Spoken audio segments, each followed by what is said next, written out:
ಎಲ್ಲರಿಗೂ ನಮಸ್ಕಾರ. ನಿರಂಜನ ಅವರ ಮೃತ್ಯುಂಜಯ ಕಾದಂಬರಿಯನ್ನು ಮತ್ತೆ ಮುಂದುವರಿಸೋಣ. ಮೆನ್ನ ಪ್ರಸಾದ ಕೊಡೋ ನೆಪದಲ್ಲಿ ನೆಲಮಾಳಿಗೆಗೆ ಹೋಗ್ತಾನೆ. ಮೆನೆಪ್ಟನನ್ನು ಭೇಟಿ ಆಗ್ತಾನೆ. ನಿನ್ನನ್ನು ಬಿಡಿಸ್ಕೊಂಡು ಹೋಗ್ಲಿಕ್ಕೆ ಅಂತ ಎಲ್ಲರೂ ಕಾಯ್ತಾ ಇದ್ದಾರೆ ಅಂತ ಹೇಳಿದಾಗ ಮೆನೆಪ್ಟ ಒಪ್ಪೋದಿಲ್ಲ. ಸಿಂಹದ ಹಾಗೆ ಬಂದೆ, ನರಿ ಹಾಗೆ ಮೋಸ ಮಾಡಿ ಓಡಿ ಹೋಗೋದಿಲ್ಲ, ವಿಚಾರಣೆ ನಡೆದು ಬಿಡಲಿ, ಅದ ನಂತರ ನಾವು ನಮ್ಮೂರಿಗೆ ಹಿಂದಿರುಗೋಣ ಅಂತ ಎಲ್ಲ ಹೇಳ್ತಾನೆ. ಮೆನ್ನ ಅದನ್ನು ಬಂದು ಬಟಾನಿಗೆ ಈ ಸುದ್ದಿಯನ್ನು ಹೇಳ್ತಾನೆ. ವಿಚಾರಣೆ ನಡೆಯುತ್ತೆ ಅಂತ ಗೊತ್ತಾದಾಗ ಬಟಾಗೂ ಕೂಡ ಆತಂಕ ಆಗುತ್ತೆ. ವಿಚಾರಣೆ ಕಾಲದಲ್ಲಿ ನಮ್ಮವ್ರು ಯಾರು ಅಲ್ಲಿರೋ ಹಾಗಿಲ್ವಾ ಅಂತ ಕೇಳಿದಾಗ ಇಲ್ಲ, ಆದರೆ ನಾನು ಅಲ್ಲಿರ್ತೀನಿ ಅಂತ ಕೂಡ ಮೆನ್ನ ಹೇಳ್ತಾನೆ. ಸರಿ ಅಂತ ಬಟ ಒಪ್ಕೊಳ್ತಾನೆ. ಆವತ್ತಿನ ದಿವಸ ರಾತ್ರಿ ಇನ್ನು ಉಳಿದಿದ್ದ ಅಬ್ಡು ಯಾತ್ರಿಕರು ಅರಮನೆ ದೀಪಾಲಂಕಾರವನ್ನು ನೋಡ್ಲಿಕ್ಕೆ ಅಂತ ಹೋಗ್ತಾರೆ. ಸಾವಿರಾರು ಪಂಜುಗಳಿರುತ್ತೆ, ಸಹಸ್ರಾರು ಹಣತೆಗಳಿರುತ್ತೆ. ಅರಮನೆ ಬಯಲಲ್ಲಿ ಹಾಡು ಕುಣಿತ ಕುಸ್ತಿಗಳು ಎಲ್ಲ ನಡೀತಿರುತ್ತೆ. ಅವನ್ನೆಲ್ಲ ಅವರು ನೋಡ್ತಾ ನಿಂತ್ಕೊತಾರೆ. ಮಹಾಪ್ರಭು ಮತ್ತು ಮಹಾರಾಣಿ ಮತ್ತು ಅರಸು ಮಕ್ಕಳನ್ನು ಹೊತ್ಕೊಂಡಂತಹ ರಾಜನಾವೆಗಳು ಬೆಳಕಿನ ಹಂಸಗಳೇನೋ ಅನ್ನೋ ಹಾಗೆ ಸಂಗೀತದ ಅಲೆನಲ್ಲಿ ನದಿ ಮೇಲೆ ತೇಲಿದ್ದನ್ನು ಕೂಡ ದಂಡೆ ಮೇಲೆ ನಿಂತ್ಕೊಂಡು ಇವರೆಲ್ಲರೂ ನೋಡ್ತಾರೆ. ಇವರೆಲ್ಲ ಸಣ್ಣ ಸಣ್ಣ ಗುಂಪುಗಳಾಗಿ ಅಲ್ಲಲ್ಲೇ ನಿಂತು ನೋಡ್ತಾ ಇರ್ತಾರೆ. ಆದರೆ ಯಾರ ಮನಸ್ಸಿನಲ್ಲೂ ಕೂಡ ಹರ್ಷ ಇರೋದಿಲ್ಲ, ನಗೆ ಮಾತಿರೋದಿಲ್ಲ. ಸುಮ್ಮನೆ ಪಿಳಿ ಪಿಳಿ ಕಣ್ಣು ಬಿಡ್ತಾ ಆ ಉಳಿದಿದ್ದಂತಹ 33 ಬಡ ಜನರು ಅದೆಲ್ಲವನ್ನು ನೋಡ್ತಾ ನಿಂತಿರ್ತಾರೆ, ತುಂಬ ಯಾಂತ್ರಿಕವಾಗಿ. ಇನ್ನು ಈ ಕಡೆ ಅರಮನೆ ಮಹಾದ್ವಾರದ ಹೊರಗಡೆ ಬಡವರಿಗೆ ಅಂತ ಭಕ್ಷ್ಯಗಳ ವಿತರಣೆ ನಡೆಯುತ್ತೆ. ಈ ಜನ ಆ ಕಡೆ ಕೂಡ ಹೋಗೋದಿಲ್ಲ, ಏಕೆಂದರೆ ಅವ್ರಿಗೆ ಮನಸ್ಸಿಗೆ ಒಂದು ರೀತಿಯ ಸಂಕಟ ಆಗ್ತಾ ಇರುತ್ತೆ. ತಮ್ಮ ನಾಯಕ ಹೊರಗಡೆಗೆ ಬರೋಕ್ಕಾಗ್ತಿಲ್ವಲ್ಲ ಅನ್ನೋ ಒಂದು ಆತಂಕ ಅವರನ್ನು ಕಾಡ್ತಾ ಇರುತ್ತೆ. ಮಾನಸಿಕ ಸಂಕಟದ ಭಾರದಿಂದ ಕುಗ್ಗಿ ಬಳಲು ಹೋಗಿದ್ದ ಪಾದಗಳನ್ನು ಎಳ್ಕೊಂಡು ನಡೀತಾ ಗೊತ್ತಾಗಿದ್ದ ವೇಳೆಗಿಂತಲೂ ಮುಂಚೆನೆ ಆ ದೋಣಿ ಹತ್ತಿರಕ್ಕೆ ಬಂದು ತಲುಪ್ತಾರೆ. ನಾಳೆ ವಿಚಾರಣೆ ಅನ್ನೋ ಒಂದು ಪದಗಳು ಅವರ ಯೋಚನೆಗಳನ್ನು ಒಂದಾಗಿ ಬೆಸೆಯುತ್ತವೆ. ಅಲ್ಲಿ ಆಹೂರ ಊಟದ ಉಸ್ತುವಾರಿಯನ್ನು ನೋಡ್ಕೊಳ್ತಾಳೆ. ಮೆನ್ನನ್ನು ಪ್ರಯಾಸಪಟ್ಟು ಒಂದೆರಡು ತುತ್ತು ನುಂಗ್ತಾನೆ. ಅದೇ ಪರಿಸ್ಥಿತಿ ಅಲ್ಲಿದ್ದ ಎಲ್ಲರಿಗೂ ಆಗಿರುತ್ತೆ. ಎಲ್ಲರಿಗೂ ಊಟ ಬೇಡವಾಗಿರುತ್ತೆ. ಆದರೆ ಆ ഇരുಳನ್ನು ಅಲ್ಲಿ ಅವರು ಕಳೀಲೇಬೇಕು, ಏಕೆಂದರೆ ಮರುದಿನ ವಿಚಾರಣೆ ಇರುತ್ತೆ. ಬಟ ತನ್ನವ್ರಿಗೆ ಹೇಳ್ತಾನೆ, ನಮ್ಮೂರಿಗೆ ಇವತ್ತು ಪ್ರಯಾಣ ಇಲ್ಲ, ನಾಳೆ ರಾತ್ರಿ ಹೊರಡೋಣ ಅಂತ ಹೇಳ್ತಾನೆ. ಇನ್ನು ಮರುದಿನ ಬೆಳಗಾಗುತ್ತೆ. ರಾಜಧಾನಿಯ ಆಯ್ಕಟ್ಟಿನ ಸ್ಥಳಗಳಲ್ಲಿ ನಿಂತು ಡಂಗುರದವನು ಸಾರ್ತಾ ಇರ್ತಾನೆ.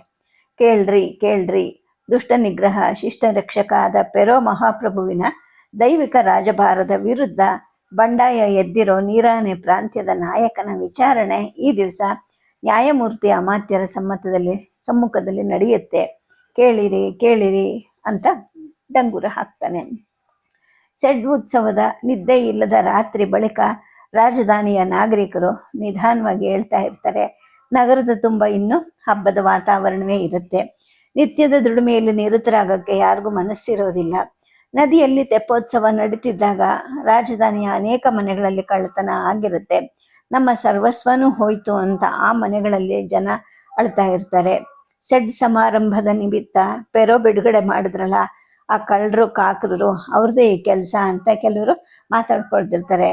ಇನ್ನು ಕೆಲವರು ಹೇಳ್ತಾ ಇರ್ತಾರೆ, ಅಯ್ಯೋ ಕಷ್ಟ ನಿಮಗೆ ಮಾತ್ರನಾ, ಜಡ್ಜ್ಮಂಕನ್ನು ಬಿಟ್ಟಿದ್ದಾರೆ. ಸತ್ತು ಹೋಗಿರೋ ಶ್ರೀಮಂತರು ರಾಜಬಂಧುಗಳ ಗೋರಿಗಳಲ್ಲೂ ಕೂಡ ಇನ್ಮೇಲೆ ಕಳ್ಳತನ ಆಗೇ ಆಗತ್ತೆ, ಎಲ್ಲೂ ನಿದ್ದೆ ಅನ್ನೋದೇ ಇಲ್ಲ ಅಂತ ಜನ ಮಾತಾಡ್ಕೊಳ್ತಿರ್ತಾರೆ. ಇದ್ರ ಮಧ್ಯೆ ಈಗ ಈ ಡಂಗುರ ಬೇರೆ, ದೈವಿಕ ರಾಜ್ಯಭಾರ ಅಂತೆ, ಅದ್ರ ವಿರುದ್ಧ ಬಂಡಾಯ ಅಂತೆ. ಮನೆ ಮೂರುಕರು ಇವರು, ನಿದ್ದೆಗೇಡಿಗಳು ಅಂತ ಜನ ಬೈಕೊತಾ ಇರ್ತಾರೆ. ನಿನ್ನೆಯಿಂದ ಇವತ್ತಿಗೆ, ಇವತ್ತಿನಿಂದ ನಾಳೆಗೆ ನಮ್ಮ ಬಾಳು ಅಷ್ಟಕ್ಕೆ ನೆನಪಿನ ತುಣುಕುಗಳು ಇಟ್ಕೋಬೇಕು. ಮರಣಾನಂತರ 3000 ವರ್ಷ ಬದುಕಬೇಕಂತೆ. ಆದರೂ ಕೂಡ ಹೇಗೋ ಬದುಕಿದ್ದೀವಿ ಅಂತ ಕೆಲವರು ಅಂದ್ಕೊಳ್ತಿರ್ತಾರೆ. ನೀರಾನೆ ಪ್ರಾಂತ್ಯ ಅಂದಾಗ ಯೋಚನೆಗಳ ಪೆಟ್ಟಿಗೆಯನ್ನು ತಟ್ಟದ ಹಾಗಾಗುತ್ತೆ ಆ ಜನಗಳಿಗೆ. 1 ವರ್ಷ ಹಿಂದೆ ಅಲ್ಲದೇನೋ ಆಯ್ತಲ್ಲ, ವಿಚಾರಣೆ ಆ ಬಂಡಾಯ ನಾಯಕಂದೇ ಇರಬಹುದೇನೋ. ಆದರೆ ವರ್ಷದ ಹಿಂದೆ ಆಗಿದ್ದಕ್ಕೆ ಈಗ ಯಾಕೆ ಇವಾಗ ವಿಚಾರಣೆ ಮಾಡ್ತಾ ಇದ್ದಾರೆ? ಇಷ್ಟು ತಡ ಯಾಕೆ ಮಾಡಿಕೊಂಡ್ರು? ಇಲ್ಲಿಗೆ ಕರೆಸಿದ್ರಂತಲ್ಲ ಅವನನ್ನು, ಅತಿಥಿ ಗೃಹದಲ್ಲೋ ಕಾರಾಗೃಹದಲ್ಲೋ ಎಲ್ಲೋ ಇಟ್ಟಿದ್ರಂತೆ.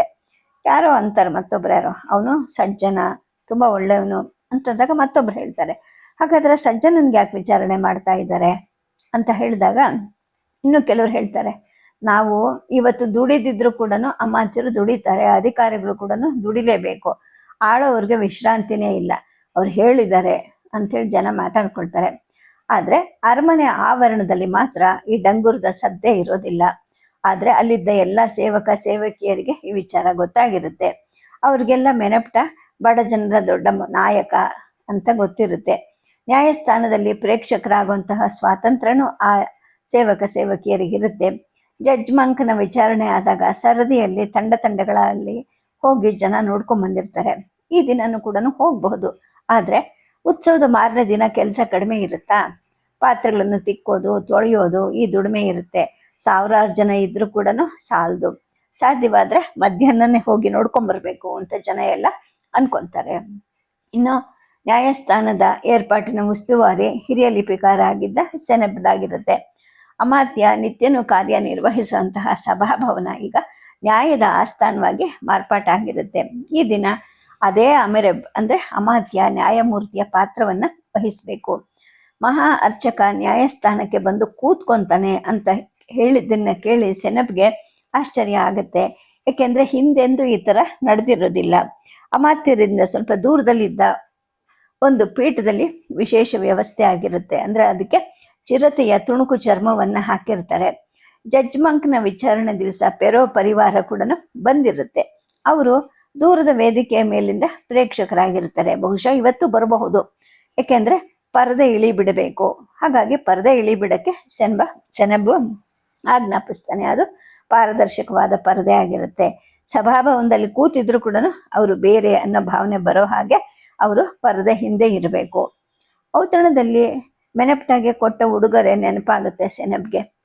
ಚೇಚೆ ಈ ನೆನಪು ಸರಿಯಲ್ಲ, ನನಗೂ ಅದಕ್ಕೂ ಯಾವ ಸಂಬಂಧನೂ ಇಲ್ಲ ಅಂದ್ಕೊಳ್ತಾನೆ. ಯಾಕೆ ಇದನ್ನೆಲ್ಲ ಅಂದ್ಕೊಳ್ತಾನೆ ಅಂದರೆ, ಔತಣದಲ್ಲಿ ಮೆನಪ್ಟಾಗೆ ಇದೇ ಪೆರೋ ರತ್ನ ಖಚಿತವಾದ ಸೊಂಟದ ಪಟ್ಟಿಯನ್ನು ಕೊಟ್ಟಿರ್ತಾನೆ. ಅವನು ಅಂದರೆ ಮೆನಪ್ಟ ಸೆರೆಮನೆಗೆ ಹೋದ್ಮೇಲೆ ಸೆನೆಬ್ ಹೋಗಿ ಅವನನ್ನು ಕಂಡಾಗ, ನಿಮ್ಮಿಂದ ನನಗೇನು ಉಡುಗೊರೆ ಬಂದಿಲ್ಲ ಅಂದಾಗ, ಅತಿಥಿ ಗೃಹದಲ್ಲಿ ರತ್ನ ಖಚಿತವಾದ ಪಟ್ಟಿ ಇದೆ ತಗೋ ಅಂತ ಹೇಳಿದಾಗ ಅವನನ್ನು ತಗೊಂಡದನ್ನು ತನ್ನ ಒಂದು ವಾಸಸ್ಥಳದಲ್ಲಿ ಇಟ್ಕೊಂಡಿರ್ತಾನೆ. ಆದರೆ ಈಗ ಈ ನೆನಪು ಸರಿ ಇಲ್ಲ, ನನಗೂ ಅದಕ್ಕೂ ಏನೂ ಸಂಬಂಧ ಇಲ್ಲ ಅಂತ ಕಳ್ಳಂತರ ಸುಮ್ಮನಾಗ್ತಾನೆ. ಅಲ್ಲಿದ್ದ ಜನರಿಗೆ ಅಂದರೆ ಕೆಲಸ ಮಾಡೋರಿಗೆ ಅಲ್ಲಿ ಕಟಾಂಚನ ತಂದಿಡಿ, ಮರದ ಕಟಾಂಚನ ತಂದಿಡಿ ಮೂಲೆಯಲ್ಲಿ, ಅದು ಅಪರಾಧಿಗಾಗಿ ಅಂತ ಹೇಳಿ ಮರುಕ್ಷಣೆ ಅಪರಾಧಿ ಅಲ್ಲ ಆರೋಪಿಗಾಗಿ ಅಂತ ಹೇಳ್ತಾನೆ. ಹಿರಿಯ ಲಿಪಿಕಾರರು ಬರ್ತಾರೆ, ಲಿಪಿ ಸುರುಳಿಗಳು ಬರುತ್ತೆ, ಲೆಕ್ಕಣಿಕೆ ಮಸಿ ಪಾತ್ರೆಗಳು ಎಲ್ಲ ಸಿದ್ಧವಾಗುತ್ತೆ. 2 ಪೆಟ್ಟಿಗೆ ತುಂಬ ನ್ಯಾಯಕ್ಕೆ ಸಂಬಂಧಿಸಿದ ತ್ವತ್ನ ಆದೇಶಗಳಿರುತ್ತೆ. ಒಂದು ಬದಿಯಿಂದ ಇನ್ನೊಂದು ಬದಿವರೆಗೂ ಹಗ್ಗ ಕಟ್ತಾರೆ. ಅದರ ಆಚೆಗೆ ಸಾಮಾನ್ಯ ಪ್ರೇಕ್ಷಕರು ನಿಂತ್ಕೋಬೇಕು. ಕಟಾಂಜನದ ಹತ್ತಿರದಲ್ಲೂ ಕೂಡ ಮತ್ತು ಇಲ್ಲೂ ಕೂಡ ಸಶಸ್ತ್ರ ಭಟರು ನಿಂತ್ಕೋತಾರೆ. ಅಮಾತ್ಯರ ಒಂದು ಪಕ್ಕದಲ್ಲಿ ಸಾಲಾಗಿ ಸರ್ವ ಸದಸ್ಯರು, ದಂಡನಾಯಕ, ಕಂದಾಯ ಅಧಿಕಾರಿಗಳು, ಅವರ ಹಿಂದೆ ಪ್ರಾಂತ್ಯಪಾಲರು ಎಲ್ಲರೂ ಇರಬೇಕು. ಉತ್ಸವಕ್ಕೆ ಅಂತ ಬಂದ ಪ್ರಾಂತ್ಯಪಾಲರೆಲ್ಲ ರಾಜಧಾನಿಯಲ್ಲೇ ಇರ್ತಾರೆ. ಯಾವುದೇ ಒಂದು ವಿಚಾರಣೆಯಲ್ಲಿ ಎಲ್ಲ ಪ್ರಾಂತ್ಯಪಾಲರು ಭಾಗವಹಿಸೋದು ಕೂಡ ಇದೇ ಮೊದಲು. ಈಗಲೇ ಎಲ್ಲರೂ ಸೇರ್ಕೊಂಡಿರೋದು ಇದೊಂದು ಅಪೂರ್ವವಾದ ಘಟನೆ ಅಂತ ಸೆನೆಬ್ ಅಂದ್ಕೊಳ್ತಾನೆ. ಟೆಹುಟಿಗೆ ಮಾತ್ರ ಪ್ರತ್ಯೇಕವಾದ ಸ್ಥಾನ ಇರುತ್ತೆ. ಹಾಗೆಯೇ ಈರಾನ್ಯ ಪ್ರಾಂತ್ಯದ ಭೂಮಾಲೀಕರಿಗೂ ಪೀಠಗಳಿಟ್ಟಿರ್ತಾರೆ. ಈ ಪೀಠಗಳಿಗೋಸ್ಕರ ನುಟ್ಮೋಸು ಇತ್ಯಾದಿ ಭೂಮಾಲೀಕರಿಂದ ದೊಡ್ಡ ಕಾಣಿಕೆ ಕೀಳ್ಬೇಕು ನಾನು. ಇವರೆಲ್ಲ ನೀರಾನ್ಯ ಪ್ರಾಂತ್ಯಕ್ಕೆ ಹೊರಟೋಗ್ಬಿಟ್ರೆ ನನ್ನ ಆದಾಯದ ಮೂಲನೇ ಬತ್ತು ಹೋಗುತ್ತೆ ಅಂತ ಸೆನೆಬ್ ಅಂದ್ಕೊಳ್ತಾನೆ. ಜೊತೆಗೇನೆ ಅಯ್ಯೋ ಆ ಭಟ ಅನ್ನೋನು ಬರಲೇ ಇಲ್ಲ, ಅವನಿಂದ ನನಗಿನ್ನೇನಾದರೂ ಸಿಕ್ಕತ್ತೆ ಅನ್ನೋದು ಸುಳ್ಳು, ಅವನು ಬಂದಿದ್ದಿದ್ರೆ ಇನ್ನೇನಾದರೂ ಉಡುಗೊರೆ ಸಿಗ್ತಿತ್ತು ಅಂತ ಆ ದುರಾಸೆಯ ಸೆನೆಬ್ ಅಂದ್ಕೊಳ್ತಾನೆ. ಅಮಾತ್ಯರ ಇನ್ನೊಂದು ಪಕ್ಕದಲ್ಲಿ ಮಹಾ ಅರ್ಚಕರ ಪರಿವಾರ, ಅವ್ರಿಗೆ ಅಂತ ಎಲ್ಲ ವ್ಯವಸ್ಥೆ ಆಗಿರುತ್ತೆ. ಇನ್ನೇನಿ ಹೊಟ್ಟೆ ಅಲ್ಲಾಡಿಸ್ಕೊಂಡು ಬರ್ತಾನೆ ಅಂತ ಸೆನೆಬ್ ಅಂದ್ಕೊಳ್ತಾನೆ. ಅಷ್ಟೊತ್ತಿಗೆ ಅರಮನೆಯ ಕಾವಲು ಭಟರ ದಳಪತಿ ಬರ್ತಾನೆ. ಲಿಪಿಕಾರಯ್ಯ, ನನ್ನಿಂದ ಆಗಬೇಕಾದ ಕೆಲಸ ಏನಾದರೂ ಇದೆಯಾ ಹೇಳಿ ಅಂದಾಗ ಜಾಗಟೆ ಸದ್ದಾಗುತ್ತೆ. ಆದ ತಕ್ಷಣ ಆ ನೀರಾನೆ ಕ್ರಿಮಿಯನ್ನು ಕರ್ಕೊಂಡು ಬಾ, ನಿನ್ನ ಯೋಧರ ಮೇಲ್ವಿಚಾರಣೆಯನ್ನು ನೀನು ವಹಿಸ್ಕೋ, ನಿನ್ನ ಕಟಾರಿ ಪಳಪಳ ಅಂತಿದೆ, ಅಧಿಕಾರ ದಂಡವನ್ನು ತೊಳೆದು ಹೊಳಸಿ ಮೊಳೆಯೋ ಹಂಗೆ ಮಾಡಿದೀಯಾ ಅಂತಾನೆ. ಇದು ಪರಿಹಾಸ್ಯ ಮಾಡಿದ ಮಾತು ಅಂತ ದಳಪತಿಗೆ ಅನಿಸುತ್ತೆ. ಆದರೂ ಕೂಡ ಹೇಳ್ತಾನೆ, ನಿಮಗೆ ನನ್ನನ್ನು ಕಂಡ್ರೆ ಯಾವಾಗಲೂ ತಾತ್ಸಾರ ಅಲ್ವಾ ಅಂಥೇಳಿ ಅಂತಾನೆ. ಅಷ್ಟೊತ್ತಿಗೆ ಹನಿ ಹನಿ ಬೀಳೋ ಹಾಗೆ ಜನ ಒಬ್ಬೊಬ್ಬರೇ ಅಲ್ಲೊಬ್ರು ಇರೊಬ್ರು ಬರೋಕ್ಕೆ ಪ್ರಾರಂಭ ಆಗುತ್ತೆ. ಅಮಾತ್ಯ ಭವನದ ಹೊರಗಡೆ ಉದ್ಯಾನ ಬೇಗದಲ್ಲಿ ಕೆರೆ ತುಂಬಿಕೊಂಡಂಗೆ ಜನರಿಂದ ತುಂಬ್ಕೊಂಡ್ಬಿಡುತ್ತೆ. ದಳಪತಿ ಕಡೆ ನೋಡ್ಬಿಟ್ಟು ಸೆನೆಬ ಹೇಳ್ತಾನೆ, ಒಂದು ಸಲಕ್ಕೆ 100 ಜನ ಮಾತ್ರ ಒಳಗೆ ಬರಬಹುದು. ಅವರು ನೋಡಿದ್ದಾದ್ಮೇಲೆ ಅವ್ರನ್ನೆಲ್ಲ ಹೊರಗೆ ಕಳಿಸಿ ಮತ್ತೆ 100 ಜನನ್ನ ಒಳಗಡೆಗೆ ಕರ್ಕೋಬೇಕು ಅಂತ ಹೇಳ್ತಾನೆ. ದಳಪತಿ ತನ್ನ ಕೆಳಗಡೆಯವ್ರಿಗೆ ಆದೇಶ ಕೊಡ್ತಾನೆ, ಒಂದು ಸಲಕ್ಕೆ 100 ಜನ ಮಾತ್ರ ಒಳಗೆ ಬರಬೇಕು. ಅವ್ರು ನೋಡಿ ಹೋದ ಮೇಲೆ ಮತ್ತೆ 100 ಜನನ ಬಿಡಿ ಅಂತೇಳಿ ಆದೇಶ ಕೊಡ್ತಾನೆ. ಹೊರಗಡೆ ಅಷ್ಟೊತ್ತಿಗೆ ಗದರೋ ಧ್ವನಿ ಕೇಳುತ್ತೆ. ಅಮಾತ್ಯರು ಬಂದರು, ದಾರಿ ಬಿಡಿ ಅನ್ನೋ ಮಾತು ಕೇಳುತ್ತೆ. ಪಲ್ಲಕ್ಕಿಯಿಂದ ಇಳಿದು ನೀಳದೇಹದ ಅಮಾತ್ಯ ಕೈಯಲ್ಲಿ ಅಧಿಕಾರದ ಕೋಲನ್ನು ಹಿಡ್ಕೊಂಡು ದೃಢವಾದ ಹೆಜ್ಜೆಗಳನ್ನು ಇಡುತ್ತಾ ಒಳಗಡೆಗೆ ಬರ್ತಾನೆ. ಅರ್ಧ ಬಿಳುಪಾಗಿದ್ದಂತಹ ತಲೆ ಕೂದಲನ್ನು ಈ ದಿವಸ ತುಂಬ ಎಚ್ಚರಿಕೆಯಿಂದ ಎಡಕ್ಕೂ ಬಲಕ್ಕೂ ಬಾಚಿಕೊಂಡಿರ್ತಾನೆ. ಎದೆ ಪಟ್ಟಿಗೆ ಹಾರಗಳಿಂದ ಅವನ ಎದೆ ಅಲಂಕೃತವಾಗಿರುತ್ತೆ. ಗರಿಗರಿಯಾದ ನಡುಪಟ್ಟಿಯನ್ನು ಕಟ್ಕೊಂಡಿರ್ತಾನೆ. ಮೃದುವಾದ ತೊಗಲಿನ ಪಾದರಕ್ಷೆ ಧರಿಸಿರ್ತಾನೆ. ಚಾವಣಿಯ ಬೆಳಕಿಂಡಿಯ ಕೆಳಗಡೆ ಹಾದು ಹೋಗ್ಬೇಕಾದ್ರೆ ಅವನ ಗೋಧಿ ಬಣ್ಣದ ಮೈ ಪಳಪಳ ಅಂತ ಹೊಳೆಯುತ್ತೆ. ಇನ್ನು ನ್ಯಾಯಮೂರ್ತಿ ಕೂತ್ಕೊಂತಾನೆ. ತಕ್ಷಣ ಕಂಚಿನ ಜಾಗಟೆ ಬಾರಿಸೋಕ್ಕೆ ಪ್ರಾರಂಭ ಆಗತ್ತೆ. ಆ ಸದ್ದು ಅಲೆಯಾಗಿ ಅರಮನೆಯ ಆವರಣದಲ್ಲಿ ತುಂಬಿಕೊಳ್ಳುತ್ತೆ. ಅಷ್ಟೊತ್ತಿಗಾಗಲೇ ಅಲ್ಲಿ ಸೇರ್ಕೊಂಡಿದ್ದಂತಹ ಸರ್ವ ಸದಸ್ಯರು, ಹಿರಿಯ ಅಧಿಕಾರಿಗಳು, ಪ್ರಾಂತ್ಯಪಾಲರು ಎಲ್ಲರೂ ಒಳಗೆ ಬರ್ತಾರೆ. ನ್ಯಾಯಮೂರ್ತಿಯಾಗಿ ಈಗ ಪಾತ್ರ ವಹಿಸಿದ್ದ ಅಮೆರೆಬ್ಗೆ ಅಂದರೆ ಅಮಾತ್ಯನಿಗೆ ನಮಿಸ್ಬಿಟ್ಟು ತಮ್ಮ ತಮ್ಮ ಪೀಠಗಳ ಹತ್ರ ಹೋಗಿ ಕೂತ್ಕೊತಾರೆ. ಟೆಹುಟು ಹಿಂದ್ಗಡೆ ಪಕ್ಕಿಲ್ಲ ನಿಂತ್ಕೋತಾನೆ. ಅಮಾತ್ಯ ಪಲ್ಲಕ್ಕಿಂದ ಇಳಿದ ತಕ್ಷಣ ಆ ಕಡೆ ದಳಪತಿ ಕಾರಾಗೃಹದ ಕಡೆಗೆ ಹೋಗಿರ್ತಾನೆ. ಈ ಕಡೆ ಮೆನಪ್ಟ ಹಿಂದಿನ ದಿವಸ ರಾತ್ರಿ ನಾನು ನಿಮ್ಮ ಜೊತೆ ತಪ್ಪಿಸ್ಕೊಂಡು ಬರೋದಿಲ್ಲ ಅನ್ನೋ ಉತ್ತರವನ್ನು ಮೆನ್ನನಿಗೆ ಕಳಿಸಿದ ಮೇಲೆ ಒಂದು ಅರ್ಧ ರೊಟ್ಟಿ, ಒಂದು 4-6 ಅಂಜೂರ ಹಣ್ಣುಗಳನ್ನು ತಿಂದಿರ್ತಾನೆ. ಮನಸ್ಸಿಗಂತೂ ನೆಮ್ಮದಿ ಇರುತ್ತೆ, ನಿದ್ದೆನೂ ಬರುತ್ತೆ. ಕಣ್ಣು ತೆಗೆದಾಗ ಹೊರಗಡೆ ಸ್ವಲ್ಪ ಬೆಳಕು ಹರಿಯೋದು ಕಾಣಿಸ್ತಾ ಇರುತ್ತೆ. ಬೆಳಕಾಗಿದೆ ಅಂದ್ಕೊಳ್ತಾನೆ. ಮಂದವಾದ ಪ್ರಭೆ ತನ್ನ ಕೊಠಡಿಯಲ್ಲಿ ಹರಡಕ್ಕೆ ಶುರು ಆಗಿರುತ್ತೆ. ಮೆನಪ್ಟ ಎದ್ದೇಳ್ತಾನೆ. ಮನಸ್ಸಿನಲ್ಲಿ ಯಾವ ತಾಕಲಾಟವೂ ಇಲ್ಲದೆ ಶಾಂತವಾಗಿ ಇರೋ ಹಾಗೆ ನೋಡ್ಕೊಂಡಿರ್ತಾನೆ. ಮರಳಿನ ಮತ್ತು ನೀರಿನ ಸಹಾಯದಿಂದ ತನ್ನ ದೇಹ ಬಾಧೆಯನ್ನು ತೀರಿಸ್ಕೊಳ್ತಾನೆ. ಇನ್ನೂ ಒಂದಷ್ಟು ಕಾಲ ನೆಲಮಾಳಿಗೆಯಲ್ಲಿ ಇದ್ದರೆ ನಾನು ಬಂಧನದ ದಿವಸ ರಾತ್ರಿ ಆ ಜಡ್ಜ್ ಮಂಕನನ್ನು ನೋಡಿದ್ನಲ್ಲ, ಆ ಥರನೇ ನಾನು ಆಗ್ಬಿಡ್ತೀನಿ ಅಂತ ಅವನಿಗನ್ಸುತ್ತೆ. ಕಾದೆ ನೆನಪಾಗುತ್ತೆ ಅವನಿಗೆ, ಸಂಜೆ ಕೊಲ್ಲೋ ಹಕ್ಕಿಗೆ ಬೆಳಿಗ್ಗೆ ಯಾರು ನೀರು ಉಣಿಸ್ತಾರೆ ಅಂತ. ಅಂದರೆ ತಾನೂ ಕೂಡ ಒಂದು ರೀತಿ ಹಕ್ಕಿ ಇದ್ದ ಹಾಗೆ, ಹಾರಕ್ಕೆ ನಿರಾಕರಿಸಿದ ಹಕ್ಕಿ. ಆರಾಮಾಗಿ ನೆನ್ನೆನೆ ಹೋಗ್ಬಿಡ್ಬಹುದು ಆಗಿತ್ತು, ಆದರೆ ನಾನು ಹೋಗಲಿಲ್ಲ. ಆವತ್ತಿನ ದಿವಸ ಅಮಾತ್ಯನನ್ನು ಅತಿಥಿಯಾಗಿ ನೋಡಿದ್ದೆ. ಇವತ್ತಿನ ದಿವಸ ಬಂದಿಯಾಗಿ ನ್ಯಾಯಮೂರ್ತಿಯಾಗಿ ಅವನನ್ನು ನೋಡಬೇಕು. ಅವನದು ದ್ವಿಪಾತ್ರ, ಹಾಗೆ ನಂದು ಕೂಡ. ಹಾಗೆ ಅದೇ ಕಟ್ಟಡಕ್ಕೂ ದ್ವಿಪಾತ್ರನೇ. ಆವತ್ತದು ಅಮಾತ್ಯರ ಕಟ್ಟಡ ಆಗಿತ್ತು, ಇವತ್ತದು ನ್ಯಾಯಸ್ಥಾನ ಆಗಿದೆ. ಆವತ್ತು ಅಮಾತ್ಯನ ಸಭಾಭವನ, ಇವತ್ತು ನ್ಯಾಯಸ್ಥಾನ ಅಂತ ಮನಸ್ಸಿನಲ್ಲಿ ಅಂದ್ಕೊಳ್ತಾನೆ. ಕರ್ಕೊಂಡು ಹೋಗೋಕ್ಕೆ ಎಷ್ಟು ಹೊತ್ತಿಗೆ ಬರ್ತಾರೋ ಏನೋ, ಅಷ್ಟೊತ್ತಿಗೆ ಈ ಹಣ್ಣುಗಳನ್ನು ಸ್ವಲ್ಪ ತಿಂದಿರೋಣ, ಆಗ ನೀರಡಿಕೆ ಆಗೋ ತೊಂದರೆ ಇರೋದಿಲ್ಲ.